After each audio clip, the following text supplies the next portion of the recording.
আজকে ডাবের সাইজ এসছে, বাপরে বাপ। ক টাকা করে পিস রে ডাব? হ্যাঁ, আমার জন্য 50। আমাকে দুটো ডাব খেতে আজকে দিয়েছে, তো দুটো ডাবের পয়সা আমি দিতে পারবো না, একটা ডাবই পয়সা দেবো। টুনিঘাটে ব্রিজের সামনে ডাব খেতে আসবেন এই ছেলেটার কাছে। দেখতেই পাচ্ছেন খুব কম পয়সায় ডাব নেয় এই ছেলেটাকে। দেখুন খুব কমে, মাত্র আমাদের জন্য 50 টাকা করে পাওয়া যায়, 60 টাকা করে। কিন্তু গৌড়ায় গেলেই এই গৌড়ায় একদম তেমনিঘাটের ব্রিজে রাস্তায় এখানে ডাব দেয়। তো আপনারা অবশ্যই ডাব কিনতে আসবেন তেমনিঘাটের মোড়ে, কোলের সামনে।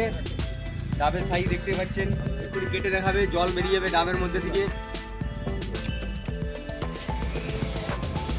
একদম ফ্রেশ ডাব, বড় বড় সুন্দর, কোনো পোকা টোকা নেই ডাবে।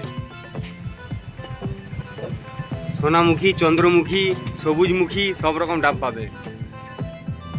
ছেলেটা ডাব পাড়ে, ডাব পেড়ে ডাব কেটে লোককে বিক্রি করে এবং কি দোকানও চালায়, পড়াশোনাও করে। ছেলেটা অনেক চেষ্টা করছে। তো ছেলেটার কাছে নিশ্চয়ই ডাব খেতে আসবেন আপনারা। তেমনিঘাটে স্টিল ব্রিজের গায়ে খুবই সুন্দর জায়গা আছে, নদীর হাওয়া পাবেন, একদম ফ্রেশ ডাব খাওয়ার। এর কাছে রেগুলার ডাব খাই আমি, তো আপনারা আসবেন। তেমনিঘাটে ব্রিজে অবশ্যই ডাব খেতে আসবেন, কেননা এখানে কি সুন্দর জায়গা ডাব খাওয়ার জায়গাটা খুবই ভালো। ডাব খুবই সস্তায় পাওয়া যায়। ডাব দিয়েছে, তো আমি একটা ডাবেরই পয়সা দেবো। দেখতে পাচ্ছেন জায়গাটা খুবই সুন্দর, অবশ্যই ডাব খেতে আসবেন তেমনিঘাটে।